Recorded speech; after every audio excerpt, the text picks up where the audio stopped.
Okay, so this is the glass tile I'm installing on this backsplash, and it's actually fairly transparent. Some are more transparent than others, some are more, some are less, some are high gloss, some are more matte, but if you put the light on the back of this, you can see it's pretty transparent.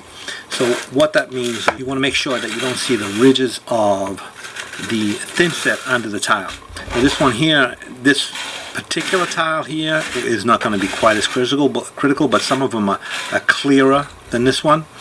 Now, so what that means is, as you'll see in the video, I spread the thinset with the notch side of the trowel and get it all even, and then I'll use the back side of a trowel to flatten all the ridges down. I won't be removing any thinset, I'm just flattening the ridges. So that way when you set this tile into the thinset, the ridges will already be flattened, and you want to make sure you pick the correct size trowel for the purpose. Now you don't want the trowel to be too big, because then the thinset will squeeze through and up the size of the tile, and you don't want to pick a trowel that's too small, because then what will happen is you won't get enough coverage on the back of the tile, and you want the back of the tile to have 100% coverage. So you're going to spread the thinset, and you're going to flatten it out, and then you're going to apply a tile, and you're going to push it in. I usually use a float. You can use a beater block. Now this is glass tile, and the reason why it has the plastic on the front, see it's got plastic on the front, is because if they had a mesh on the back of the tile, when you installed the tile, the mesh would show through the front of the tile. They use this plastic.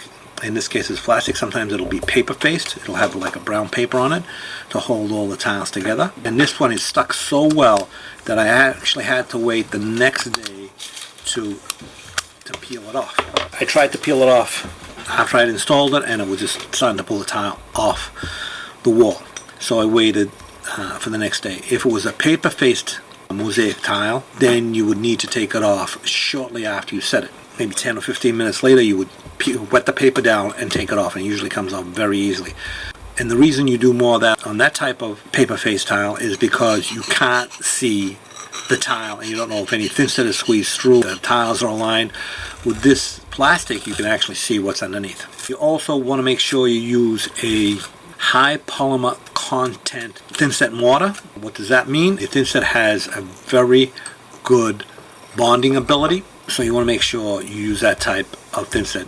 Usually it'll be an ANSI A118.15 thinset, but be careful that the thinset is actually usable for glass tile. Some of them are not. Most of them are, but some are not. And some are specifically made for glass tile.